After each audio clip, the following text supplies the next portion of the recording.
refer to myself these days as a design partner, as I partner with small to medium-sized businesses and I help take care of, because, you know, luxury and this, that, the next thing. Or be like, I actually decided to go with like a smoky purple because the luxury market is oversaturated in black, and this will allow us to stand out. Bringing in those elements of logic and the reasons why you made certain decisions is really going to allow whoever's hiring you and whoever's looking at your portfolio to know those things and being like, ah, yes, they get it. I can see the way their brain is working, which means that the designs will come. Because your designs, when you start working, are going to change dramatically for the better. And also, in some ways, they're going to be less creative because you're not creating for yourself for school anymore. You're creating for a client to sell a product now. So that's going to change how your designs are going to look. So they're always going to be looking at what is the process. Finally, for getting your first job, and it's cliche, but be memorable. Aside from your process, the next thing that's going to get you hired is your personality. Some jobs you're going to be meant for, and some jobs are not. You're going to be on paper an amazing candidate, but personality, you're not going to be a fit. And that's fine. That doesn't reflect on you as a designer and you as a person. It just means that you don't fit and you wouldn't thrive in that environment anyways. So it's very good ahead of time to show your personality.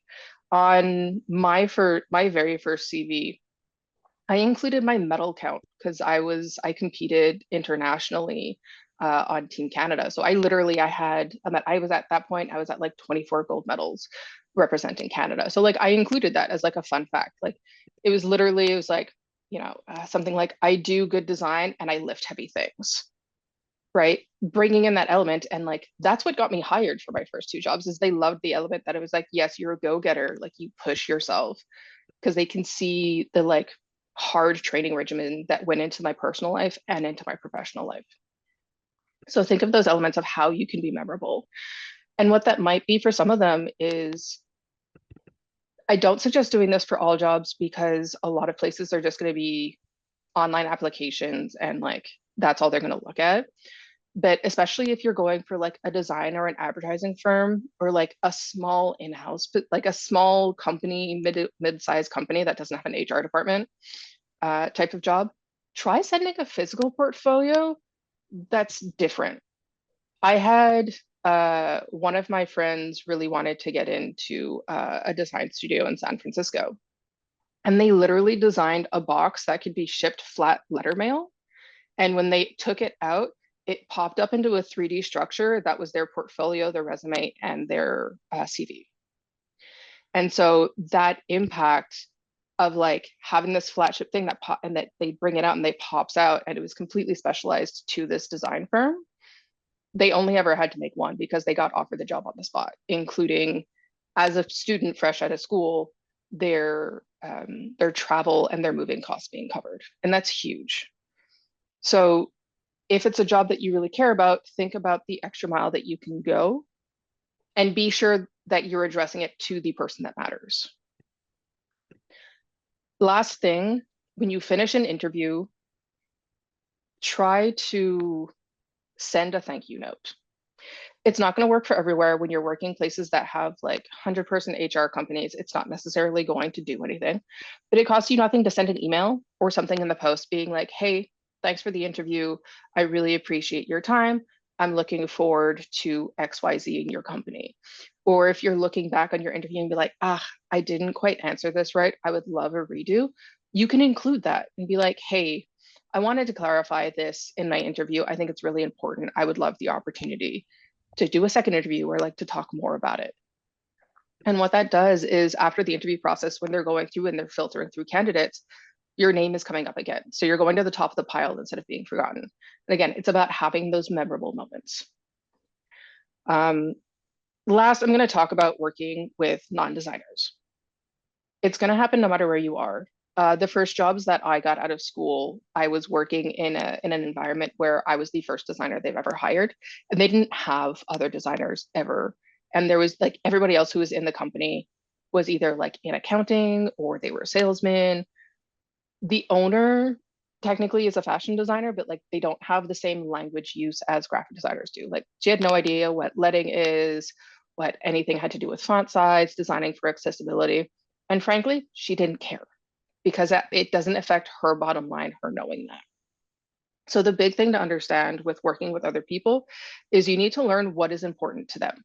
When you're working with somebody in marketing, they're probably more worried about what is the click-through rate, what is the level of engagement, and those kinds of things. So like you have to look at your designs through that lens. That is going to reflect the type of language that you use. Like when you start talking about ROIs and like this, according to this study, people tend to click on buttons for this reason. Right now, having your buttons be yellow on websites increases checkout because people are so conditioned from Amazon's buy now button being yellow that they're just kind of like, oh yes, check out. Like it's a subliminal thing that's happening in our brains.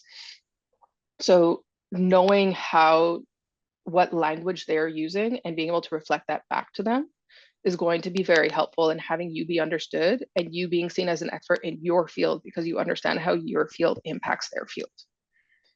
With that, no one likes feeling like they're stupid.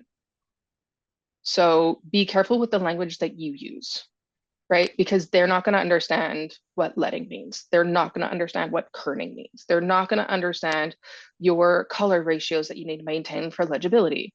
You can just be like, hey, we got to leave space between the type. I can't fill up all of the white space that you see because it's going to make it really hard to read and people aren't going to know where to go, right? The cliche joke in the design world is the client saying, make it pop. What does that mean? Seriously, what does that mean? But in the context, you should kind of know what they mean, right? Like it's a blanket catch-all term, but when you get down to it, when you're working on a project and you're sitting there with the person, at the very least, you should be able to ask probing questions, being like, okay, like, do you not like the color? I know you want the logo bigger, but is that just because you want it to stand out more and create more presence? Because maybe there's something, maybe it's the color differential that you need to change, or like a font somewhere else, or the amount of space that's around it, and not necessarily making it pop, but changing other things around that allow that to be the focus. So that leads into treating whoever you're working with as a collaborator, especially when you're on the same level. You're not dictating to them what the designs will be. They are a stakeholder in whatever project you are working on. Because in the end, they're either the ones rubber stamping it, or they might have valuable feedback to give you that if you're constantly speaking down to them, being like, I'm the designer, I know everything, they're not going to feel like they can speak up and give an opinion that could send you off in a direction that is actually going to be 100 times better than what you're working on. But because you make them feel either inferior or stupid or just like they don't know anything in your world, so they can't give you any feedback, they're not going to speak up to have that thought. And it sucks. I see there are some men in this chat, but like as women, being comfortable to be around gets you to go further. Because if not, you can be labeled as being pushy or having an attitude, right? It sucks that that's the world that we live in, but that is the industry that we are in. And ways to deal with it is just not necessarily being pleasant to work with, but treating everyone as a team member, because everyone from the janitor to the CEO can contribute to your designs. There was a joke when I was going to school of like, if you want to know what color to make the logo, ask the receptionist, because the receptionist will know the CEO's favorite color and what he'll actually say yes to. And if you don't go through the receptionist, it can take you a month. Right? So like everyone has something that they can contribute to. The last thing I would say is when you do get a new job, as a designer, you end up in an ecosphere where you're just talking to people in your team or just directly the people that you interact with. Whatever company you go into, reach out to people in different departments, be they at the same level you are or like a little bit above, and just ask for a chat. Don't have it relate to any design stuff. Don't have it relate to a specific project that you're working on, but reach out to them to like meet them as a person.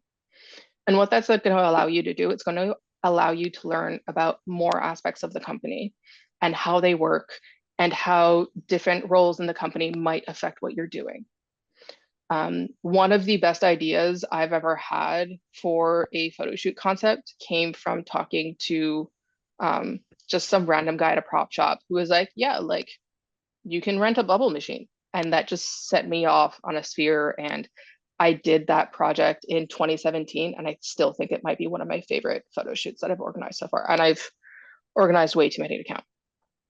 So, but I wouldn't have had that conversation if I wasn't talking to the quote unquote lowly stock guy at a prop shop when I was just going to pick up, I think, lights. Right. So having conversations with different people in different environments will broaden your horizons and give you a chance to look at things from different angles and see how it could potentially affect the projects that you're working on. I'm starting to run out of a little bit of a voice. I've been speaking nonstop for a little bit. I will say ahead of time, just in case I forget to say it at the end, I do often through RGD, but also not through RGD, I do help people with reviewing like CVs, portfolios and stuff like that.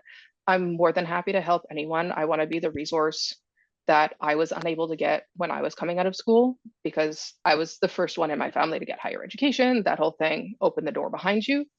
So if anybody would like anything, even if it's just like advice and being like, I don't know what's going on, I don't know what to specialize in, so on and so forth, feel free to email me, send me a message on LinkedIn, send me a message on Instagram. You can find me at Chelsey, Chelsey SD, pretty much everywhere. And then my email is chelseysd@gmail.com. Just let me know that you're from the RGD group so that I have context. And I'm more than happy to set up like a chat that's one-on-one so that it'll be like answers more specifically to you, because all of this advice is a little bit more general. But if you know, like I specifically want to get into like X industry, I'm always happy to help with like more specific information to your case. With that, I will take a little bit of a break and drink my tea and take any questions that people might have.